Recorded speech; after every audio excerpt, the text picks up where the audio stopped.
গল্পের সওদাগর চ্যানেলে আপনাদের সবাইকে স্বাগতম। আজকে আমরা শুনব মোপাসার লেখা ছোট গল্প হীরের হার। সে ছিল চমৎকার এক সুন্দরী তরুণী। নিয়তির ভুলেই যেন এক কেরানির পরিবারে তার জন্ম হয়েছে। তার ছিল না কোনো যৌতুক, কোনো আশা। পরিচিত হবার, প্রশংসা পাওয়ার, প্রেম লাভ করার এবং কোনো ধনী অথবা বিশিষ্ট লোকের সঙ্গে বিবাহিত হওয়ার কোনো উপায় তার ছিল না। তাই শিক্ষা পরিষদ অফিসের সামান্য এক কেরানির সঙ্গে সে বিবাহ স্বীকার করে নিয়েছিল। নিজেকে সজ্জিত করার অক্ষমতার জন্যই সে সাধারণভাবেই থাকত, কিন্তু তার শ্রেণীর অন্যতম হিসেবে সে ছিল অসুখী। তাদের কোনো জাতি বর্ণ নেই, কারণ জন্মের পরে পরিবার থেকেই তারা স্ত্রীর সৌন্দর্য ও মাধুর্য সম্পর্কে সজাগ হয়ে ওঠে।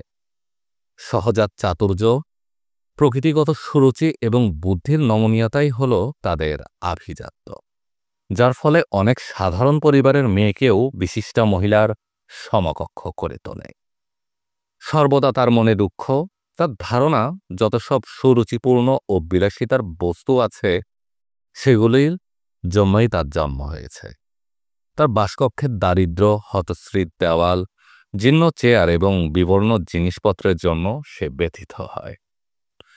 তার মতো অবস্থার অন্য কোনো মেয়ে এসব জিনিস যদি লক্ষ্যও করত না, সেতে দুঃখিত ও ক্ষুব্ধ হতো। সে খর্বখায় ব্রেটন এই সাধারণ ঘরটি তৈরি করেছিল। তাকে দেখলেই তার মনে বেদনা ভরা দুঃখ আর বেপরোয়া সব স্বপ্ন জেগে উঠত। সে ভাবত তার থাকবে প্রাচ্য চিত্রশোভিত উচ্চ ব্রোঞ্জের আলোকমণ্ডিত পার্শ্ববক্ষ, আর থাকবে দুজন বেশ মোটাসোটা গৃহভৃত্য। তার খাটো পায়জামা পরে যেই বড় আরামকেদারা দুটি গরম করার যন্ত্র থেকে বিক্ষিপ্ত ভারী হওয়ার নীলাদ্র হয়ে উঠেছে, তাতে শুয়ে ঘুমিয়ে থাকবে। সে কামনা করে একটা বৈঠকখানা, পুরানো রেশমি পর্দা সেখানে ঝুলবে। থাকবে তাতে বিভিন্ন চমৎকার আসবাব, যার পর শোভা পাবে অমূল্য সব প্রাচীন কৌতূহল উদ্দীপক সামগ্রী।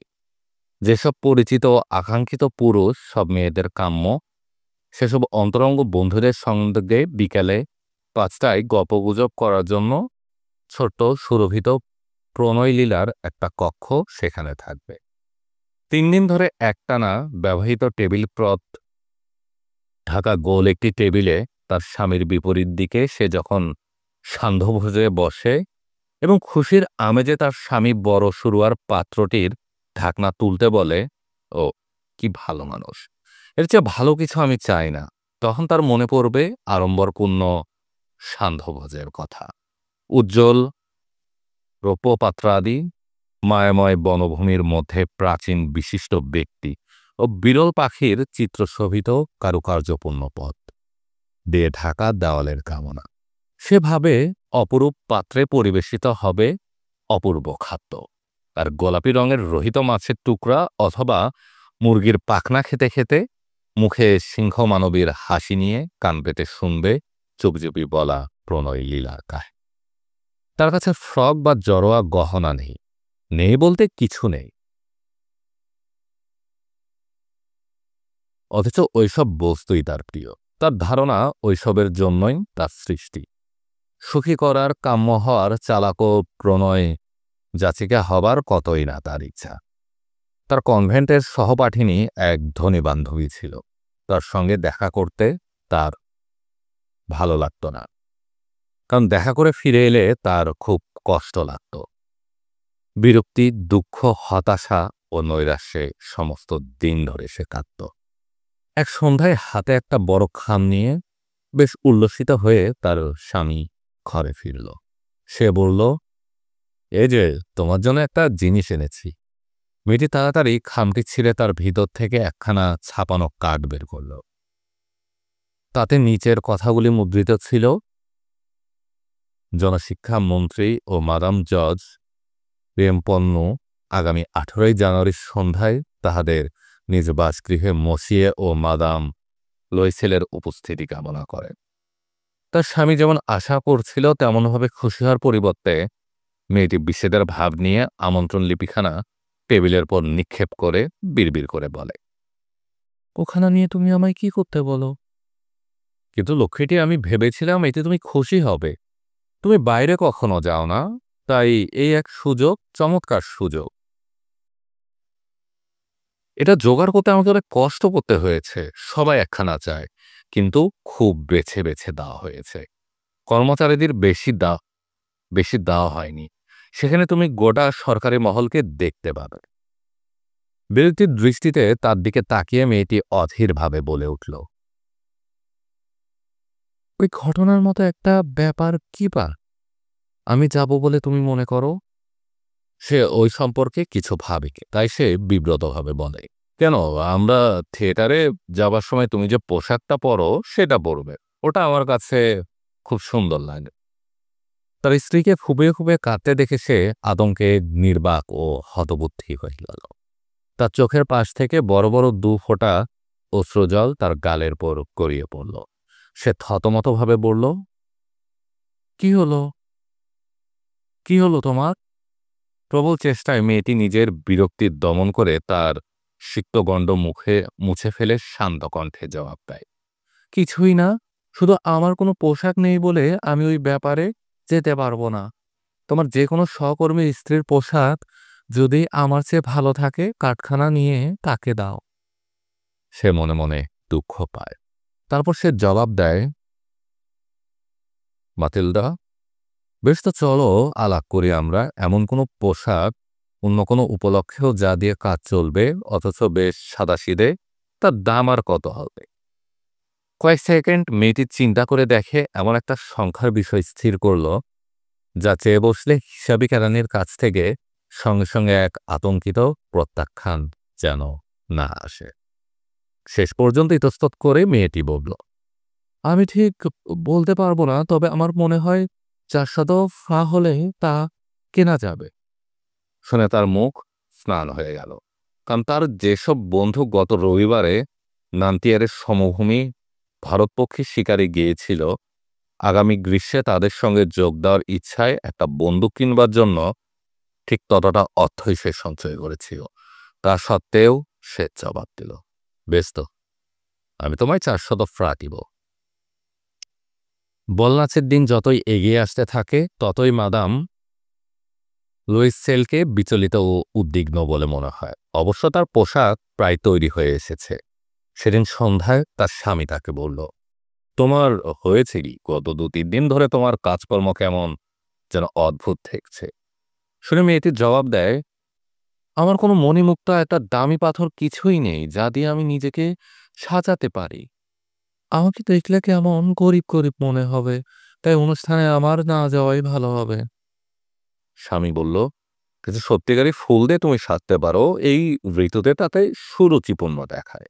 10 দিলে তুমি 2টি কি 3টি অত্যন্ত চমৎকার গোলাপ ফুল পাবে। মেয়েটি ওই কথায় আশ্বস্ত হলো না। সে জবাবে বলে, না, ধনী মেয়েদের মাঝখানে পোশাক পরিচ্ছেদে ওই রকম খেলা দেখানোর মতো আর বেশি কিছু অপমানজনক নেই। তখন তার স্বামী চেঁচিয়ে উঠল, আচ্ছা, কি বোকা দেখো তো আমরা। যাও, তোমার বান্ধবী মাদাম ফোর্সিয়ারের সঙ্গে দেখা করে তাকে বলো তার জড়োয়া গহনা যেন তোমায় ধার দেয়। এটুকু আদায় করার মতো তার সঙ্গে তো তোমার যথেষ্ট পরিচয়। সে আনন্দধ্বনি করে উঠল। তারপর সে বলল, সত্যিই তো, আমি তো এটা ভাবিনি।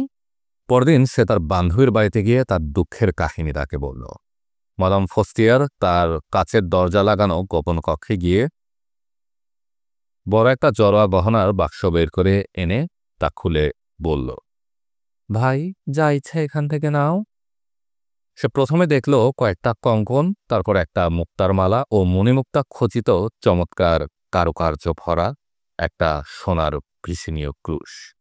আয়নার সামনে গিয়ে সে জড়োয়া গহনাগুলি পরে পরে আর ইতস্তত করে, কিন্তু ওগুলি নেওয়ার সিদ্ধান্ত করতে বা ছেড়ে যেতেও পারে না।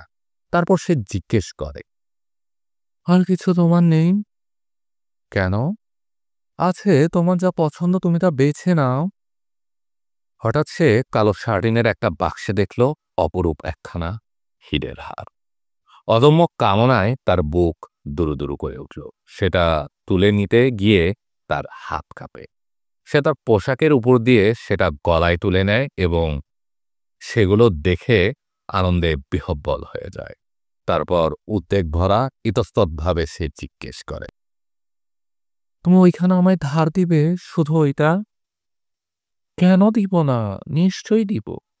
সে সবেগে তার বান্ধবীর গলা জড়িয়ে ধরে, বরং আবেগে তার বুক চেপে ধরে। তারপর তার সম্পদ নিয়ে সে চলে আসে। বল নাচের দিন এসে গেল।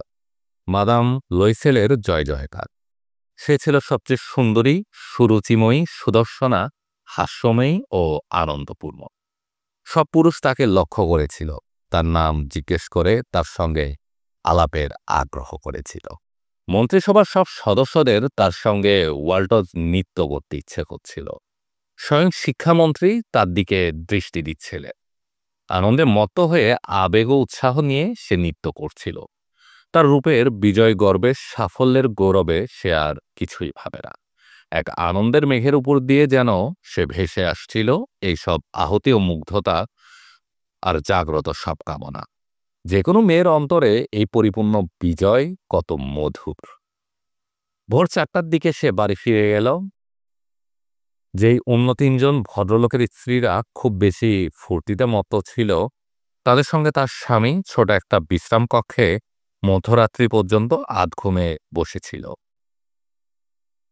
বাড়ি ফিরবার পথে গায়ে জড়াবার জন্য তারা যে আটপৌরের সাধারণ চাদর নিয়ে এসেছিল, সে তার কাঁধের ওপর সেটি ছড়িয়ে দেয়। বলনাচের পোশাকে অপরূপ সৌন্দর্যের সঙ্গে ওইটির দারিদ্র সুপরিস্ফুট হয়ে উঠেছিল। মেয়েটি তা অনুভব করতে পারে, তাই অন্যান্য যেসব ধনী মেয়েরা দামি পশমি চাদর দিয়ে গা ঢেকেছিল, তাদের চোখে না পড়বার জন্য তাড়াতাড়ি সে এগিয়ে যেতে লাগল। লয়সন তাকে টেনে ধরে বলল, থামো, তোমার ঠান্ডা লেগে যাবে, আমি একখানা গাড়ি ডেকে আনি। কিন্তু মেয়েটি কোনো কথাই কান না দিয়ে তাড়াতাড়ি সিঁড়ি বেয়ে নামতে থাকে। রাস্তায় যখন তারা পৌঁছে গেল, সেখানে কোনো গাড়ি দেখা গেল না। তারা গাড়ির খোঁজ করতে করতে দূরে একখানাকে দেখে তার গারোয়ানকে ডাকতে থাকে। হতাশ হয়ে কাঁদতে কাঁদতে তারা শিন নদীর দিকে হাঁটতে থাকে। শেষ পর্যন্ত যে পুরাতন একখানা তারা পায়, তা হলো সেই নিশাচর 2 যাত্রীর গাড়ি, যা প্যারিতে সন্ধ্যার পর লোকের চোখে তার একখানা যেন দিনে এইগুলো নিজের দুর্দশা দেখাতে লজ্জা পায়। ওইখানে তাদের মাটার স্ত্রীতে ঘরের দরজা পর্যন্ত নিয়ে গেল। তারা ক্লান্তভাবে তাদের কক্ষে গেল। মেয়েটির সব কাজ শেষ, কিন্তু স্বামীর ব্যাপারে তার মনে পড়ল যে 10টায় তাকে অফিসে গিয়ে পৌঁছাতে হবে। নিজেকে গৌরবমণ্ডিত রূপে শেষ একবার দেখার জন্য সে আয়নার সামনে গিয়ে তার গলার চাদরখানা খোলে। হঠাৎ সে আর্তনাদ করে উঠল, তার হাড়খানা গলায় জড়ানো নেই। তার স্বামীর পোশাক তখন অর্ধেক মাত্র খোলা হয়েছে। সে জিজ্ঞেস করল, কি হয়েছে? উত্তেজিতভাবে মেয়েটি তার দিকে ফিরে বলল, আমার আমার মাদাম ফোর্সিয়েস্টের হাড়খানা নেই। আতঙ্কিতভাবে সে উঠে দাঁড়ালো। কি বললে? তা কি করে হবে? এটা সম্ভব নয়। পোশাকের ও বহির্ভাগের ভাঁজের মধ্যে, পকেটের সব জায়গায় তারা খোঁজ করে, কিন্তু তা পাওয়া গেল না। স্বামী জিজ্ঞেস করল, ওই বাড়ি থেকে আসবার সময় তা যে তোমার গলায় ছিল, তোমার ঠিক মনে আছে তো? হ্যাঁ, আমরা যখন বিশ্রাম কক্ষ দিয়ে বেরিয়ে আসছিলাম, তখনও তা ছিল, আমার খেয়াল আছে। কিন্তু তুমি যদি ওটা রাস্তায় হারাতে, ওটা পড়বার শব্দ আমাদের শোনা উচিত ছিল। কারের মধ্যে নিশ্চয়ই পড়েছে মনে হয়। হ্যাঁ, সম্ভবত তাই। তুমি গাড়ির নম্বরটা টুকে নিয়েছিলে? না। আর তুমিও কি তা লক্ষ্য করেছিলে? না। হতাশভাবে তারা একে অপরের দিকে তাকিয়ে থাকে। শেষ পর্যন্ত লয়সেল আবার পোশাক পরে নিল। সে বলল, আমি যাচ্ছি, দেখি যতটা রাস্তা আমরা হেঁটেছিলাম সেখানে খুঁজে পাওয়া যায় কিনা। তারপর সে গেল। মেয়েটি তার শান্ত গাউন পরেই রইল। বিছানায় শুতে যাবার তার শক্তি নেই। কোনো উচ্চাশা বা ভাবনা ছাড়াই সে একখানা চেয়ারে গা এলিয়ে পড়ে রইল। সকাল 7টার দিকে তার স্বামী ফিরে এলো। কিছুই সে খুঁজে পায়নি। সে পুলিশের কাছে ও গাড়ির অফিসে গিয়েছিল এবং পুরস্কার ঘোষণা করে একটা বিজ্ঞাপনও দিয়ে এসেছে। সে যথাসাধ্য করে এসেছে বলে তাদের মনে কিছুটা আশা হলো। ওই ভয়ানক বিপর্যয় মেয়েটি সারাদিন এক বিভ্রান্ত অবস্থায় কাটালো। সন্ধ্যাবেলা যখন লইসেল ফিরে এলো তখন তার মুখে যন্ত্রণার মলিক ছাপ। কিছুই সে খুঁজে পায়নি। সে বলল, তোমার বান্ধবীকে লিখে দিতে হবে যে হারখানার আংটা তুমি ভেঙে ফেলেছ, তাই তা তুমি মেরামত করতে দিয়েছ। তাতে আমরা ভেবে দেখবার সময় পাব। তার নির্দেশ মতো মেয়েটি তা লিখে দেয়। 1 সপ্তাহ শেষ হওয়ায় তারা সব আশা ত্যাগ করল। বয়সে 5 বছরের বড় লইসেল ঘোষণা করল, ওই জড়োয়া গহনা ফেরত দেবার ব্যবস্থা আমাদের করতে হবে। পরদিন যে বাক্সটা ছিল তার ভিতরে যেই স্বর্ণকারের নাম লেখা ছিল তার কাছে তারা সেটা নিয়ে গেল। সে তার খাতাপত্র ঘেঁটে বলল, ম্যাডাম, ওই হারখানা আমি বিক্রি করিনি, আমি শুধু বাক্সটা দিয়েছিলাম। তারপর তারা সে হারটির মতো হার খোঁজ করার জন্য তাদের স্মৃতির উপর নির্ভর করে এক স্বর্ণকার থেকে অন্য স্বর্ণকারের কাছে যেতে থাকে। দুজনের শরীর বিরক্তি উদ্বেগে খারাপ হয়ে গেছে। প্যালেস রয়্যালে তারা এমন এক হীরার কণ্ঠহার দেখল, সেটা ঠিক তাদের হারানো হারের মতো। তার দাম 40,000 ফ্রাঁক। 36,000 ফ্রাঁতে তারা তা পেতে পারে। 3 দিন যেন ওটা বিক্রি না করে সেই জন্য তারা স্বর্ণকারকে বিশেষভাবে অনুরোধ করল। তারা আরও ব্যবস্থা করল যে যদি ফেব্রুয়ারি মাস শেষ হওয়ার আগে ওই হারটি খুঁজে পাওয়া যায়, তারা এটা ফেরত দিলে 34,000 ফ্রা নিতে পারবে। লইসেলের কাছে তার বাবার মৃত্যুর পরে প্রাপ্ত 18,000 ফ্রা ছিল। বাকিটা সে ধার করল। মাদাম লইসেল যখন জড়োয়া গহনা মাদাম ফোরসিয়াস্টিরকে দিতে গেল তখন শেষাক্ত মেয়েটি নির্জীব কণ্ঠে বলল, ওঠানো আগে তোমার ফেরত দেওয়া উচিত ছিল, কারণ তা আমার দরকার হতে পারত। তার বান্ধবী যে ভয় করছিল তেমনিভাবে সে গহনার বাক্সটি খুলল না। যদি বদলে দেওয়া হয়েছে সে টের পেত, সে যে কি মনে করত, সে কি বলত, সে কি তাকে অপহারক ভাবত? এবার মাদাম লইসেল দারিদ্র জীবনের ভয়াবহতা বুঝতে পারে। সে তার নিজের কাজ সম্পূর্ণ সাহসের সঙ্গেই করতে থাকে। ওই দুঃখজনক দেনা শোধ করা প্রয়োজন। সে তা দেবে। দাসীকে তারা বিদায় করে দিল। তারা তাদের বাসা পরিবর্তন করল। নিচু ছাদের কয়েকটি কামরা তারা ভাড়া করবে। ঘরকন্যার কঠিন সব কাজ ও রান্নাঘরের বিরক্তিকর কাজকর্ম সে শিখে নিল। তার গোলাপি নখ দিয়ে সে বাসন ধোয়, তৈলাক্ত পাত্র ও ঝোল রাধার কড়াই মাঝে। ময়লা কাপড় চোপড়, সেমিস, বাসন মোছার গামছা সে পরিষ্কার করে দড়িতে শুকাতে দেয়। রোজ সকালে সে আবর্জনা নিয়ে রাস্তায় ফেলে। সিঁড়ির প্রত্যেক ধাপে শ্বাস নেবার জন্য থেমে থেমে সে জল তোলে। সাধারণ পরিবারের মেয়ের মতো পোশাক পরে সে হাতে ঝুড়ি নিয়ে মুদি, কষাই ও ফলের দোকানে যায় এবং তার দুঃখের পয়সার একটির পর্যন্ত দর কষাকষি করে। প্রত্যেক মাসেই সময় চেয়ে কিছু দলিল বদল করতে হয়, কাউকে কিছু শোধ দিতে হয়। তার স্বামীও সন্ধ্যাবেলা কাজ করে। সে কয়েকজন ব্যবসায়ীর হিসাবের খাতা ঠিক করে। রাত্রে তারা এক পাতা পাতসাও হিসাবে সে প্রায় লেখা নকল করে। এই জীবন 10 বছর ধরে চলল। 10 বছরের শেষে তারা সবকিছু মহাজনের সুদসহ প্রাপ্য নিয়ে সব ক্ষতিপূরণ করে ফেলতে পারে। তাছাড়া কিছু তাদের সঞ্চয়ও হলো। মাদাম লইসেলকে দেখলে এখন বয়স্কা বলে মনে হয়। সে এখন গরিব গৃহস্থ ঘরের শক্ত কর্মঠ ও অমার্জিত মেয়ের মতো হয়ে গেছে। তার চুল অবিন্যস্ত, খাদরা একপাশে মোচড়ানো, হাতগুলো লাল। সে চড়া গলায় কথা বলে এবং বড় বড় কলসিতে জল এনে মেছে ধরে। কিন্তু কখনো তার স্বামী যখন অফিসে থাকে জানালার ধারে বসে বিগত দিনে সেই সান্ধ্য অনুষ্ঠান ও যেই বল নাচে তাকে এত সুন্দর দেখাচ্ছিল ও এমন অতিরিক্ত প্রশংসা পেয়েছিল, তার কথা সে ভাবে। যদি সে গলার সে হারখানা না হারাতো তাহলে কেমন হতো কে জানে, কে বলতে পারে। কি অন্যান্য সাধারণ এই জীবন আর তার মধ্যে কত বৈচিত্র্য। সামান্য একটা বস্তুতে কি করে একজন ধ্বংস হয়ে যেতে পারে, আবার বাঁচতেও পারে।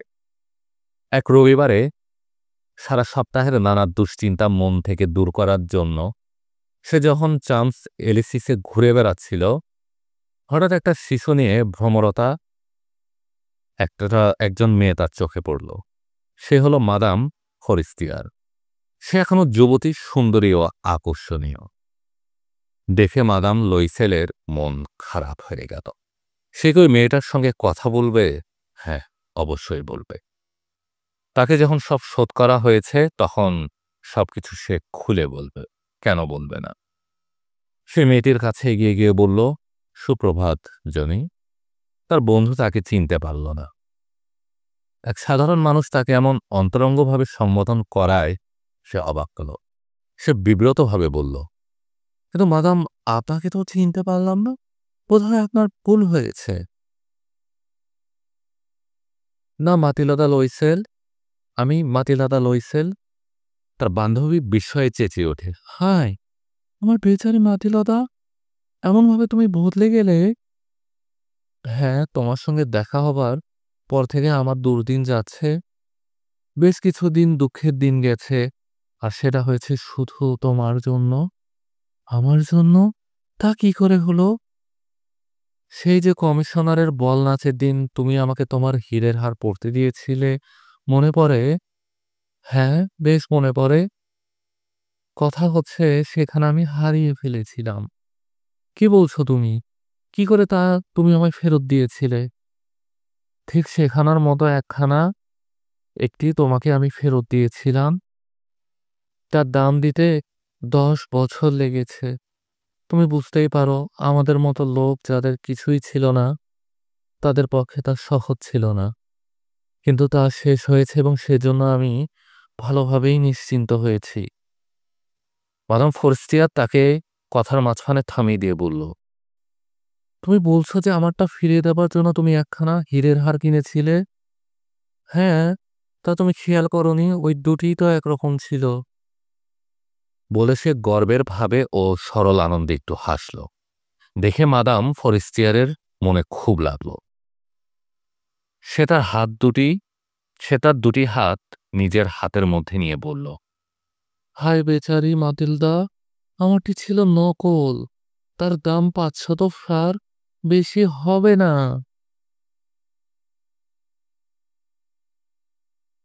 আপনারা শুনছিলেন মোপাসাল লেখা ছোট গল্প হীরের হার। এরকম আরও গল্প উপন্যাস শুনতে চাইলে আমাদের গল্পের সওদাগর চ্যানেলে চোখ রাখো।